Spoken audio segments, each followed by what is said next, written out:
Tennis cricket sports federation of India यांच्या वतीने आयोजित करण्यात आलेल्या प्रेसिडेंट कप इंडिया 2026 या देशव्यापी टेनिस क्रिकेट स्पर्धेचा भव्य शुभारंभ आज दिनांक 31 मार्च रोजी ठाण्यातील दादोजी कोंडदेव स्टेडियम येथे संपन्न होणार आहे.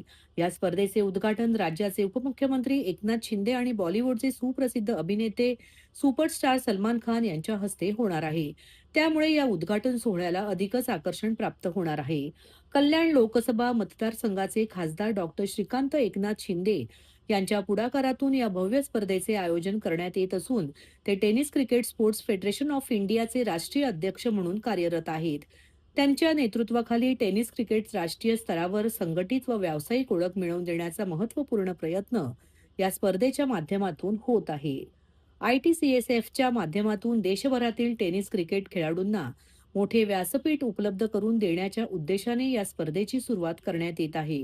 येत्या 31 मार्च ते 5 एप्रिल या कालावधीत देशातील विविध राज्यातील 16 संघांमध्ये ही स्पर्धा रंगणार असून मोठ्या संख्येने खेळाडूंना आपली गुणवत्ता सिद्ध करण्याची संधी मिळणार आहे.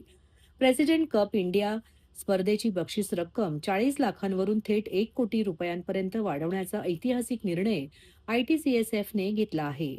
या स्पर्धेत Maharashtra warriors, Pune pirates, Bihar blasters, Delhi strikes, dream Haryana royals, Gujarat lions, Karnataka royal king, Kerala warriors, Kolkata riders, Madhya Pradesh tigers, Purvanchal panther, Rajasthani Yoddhas, royal challengers Goa, supreme super kings Tamil Nadu, UP knights आणि उत्तराखंड टायगर्स असे एकूण 16 संघ सहभागी होणार आहेत. विजेत्या संघाला 1 कोटी रुपयांचे पारितोषिक देण्यात येणार असून स्पर्धेत कोट्यावधी रुपयांची बक्षिसे वितरित केली जाणार आहेत. टेनिस क्रिकेट हा सर्वसामान्य तरुणांचा खेळ असून ग्रामीण व शहरी भागातील अनेक प्रतिभावान खेळाडूंना राष्ट्रीय स्तरावर चमकवण्याची ही सुवर्ण संधी ठरणार आहे.